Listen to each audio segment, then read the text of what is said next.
Do you ever wonder why they call this Good Friday? I've wondered that many times. It seems such an odd descriptive term, Good Friday. And we know that in the end scheme of things, in the big picture, why it's good, but the events of the day were just not that good circumstantially. Jesus died.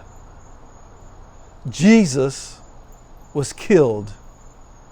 Jesus was unceremoniously led like a lamb to the slaughter. And he went through hell for us.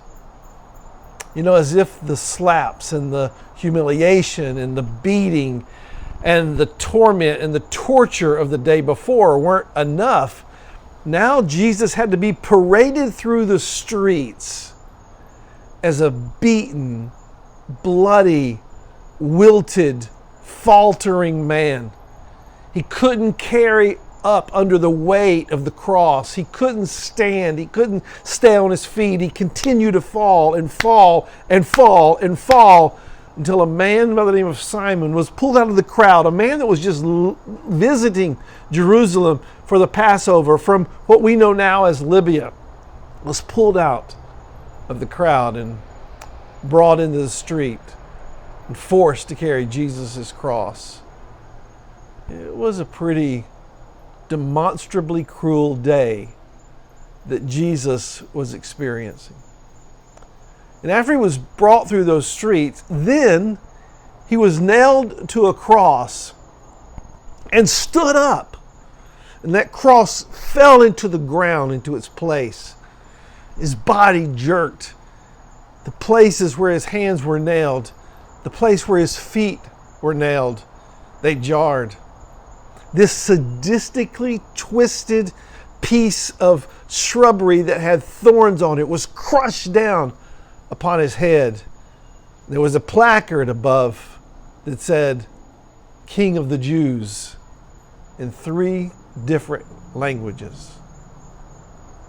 And then he began to suffer, minute by minute by minute, hour by hour by hour, until 1 hour had turned to 2, and 2 hours had turned to 3, and 3 hours had turned to 4, and 4 hours had turned to 5, and finally 5 hours had turned to 6. During that time, people gazed upon Jesus. Soldiers cast dye to see who could get his cloak and take it with them, because it was so fine, it seems, that it didn't need to be split up. His mother wept at the foot of the cross. One of his best friends, John, stood there, and he gave John the instruction to take care of his mother, and his mother the instructions to stay close to John. Other close followers were there, also amazed that just 3 or 4 days earlier they were in such a beautiful place and a celebratory place, and they had seen Lazarus raised from the dead, and they had seen Jesus begin to seemingly set things straight, and Jesus began to teach them about what was going to come next in their life. And then the suffering continued and continued. 2 criminals that were crucified with him both began to jeer and mock him, but then something happened in one of them, and he said in his heart, "This is wrong. What's happening here is wrong. Who he is right." And he said to Jesus, "Have mercy on me." And Jesus said back to him, Today, you will be in paradise. You'll cross into a better place. You'll cross from this life into the next, but in the right way. The other kept jeering and mocking, and didn't receive that promise from Jesus at all. Finally, Jesus said, I'm thirsty. And they gave him a sponge filled with vinegar to drink.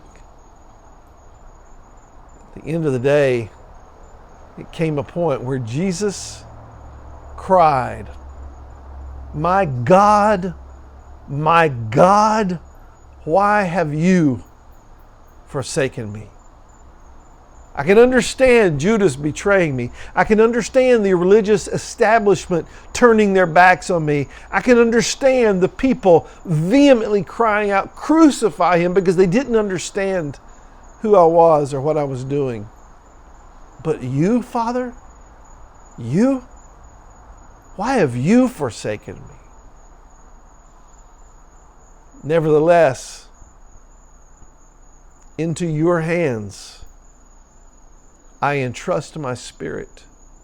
And then there's some interesting words that follow that. And he, speaking of Jesus, gave up the ghost. He died. He gave. They didn't kill him. They tortured him. They crucified him. But at the end, it was his choice to die. There's an old song that says he could have called 10,000 angels to destroy the world and set him free. But he stayed on that cross to suffer and die for you and me. I guess that's why they call it Good Friday. But we see in the life of Jesus, and we see in our own life, a process that happened in the cross that day. First, the submission to the greater purpose of God, and we have to find that greater purpose, and we have the opportunity to submit to it as well, just as Jesus submitted to the nails in his hands. As Jesus did, he forgave those around him. He said, Father, forgive them, for they do not understand or even know what they're doing. And he accepted them, even though they were trying to kill him. And at the end, he, as we said, entrusted his spirit to God. And that in our self-sacrifice, in our self-crucifixion, in our self-dying or dying to self, that's the steps that we also have to learn to go through. Submission to the greater purpose. Forgiveness and acceptance for everything around us that offends us and is not right and is unjust. And then giving total control to God from the very centermost part of our being, our spirit. Today, as you read the scripture and you read the account of Jesus' experience, and after you read the account of Jesus' experience, you sit and you reflect and you think about the things that you're going to consider. What I want you to do is I want you to get a greater vision of Easter, what it meant, what the passion of Jesus Christ meant to you and for you. And I want you to reflect on that. And I want you to begin to write. And if you have the courage, share your experience on social media as a testimony. I'm Phil Underwood, and that's why they call it Good Friday. Would you share this experience with a friend? Just give them the URL. It's at the bottom of the screen. And say, just go and listen.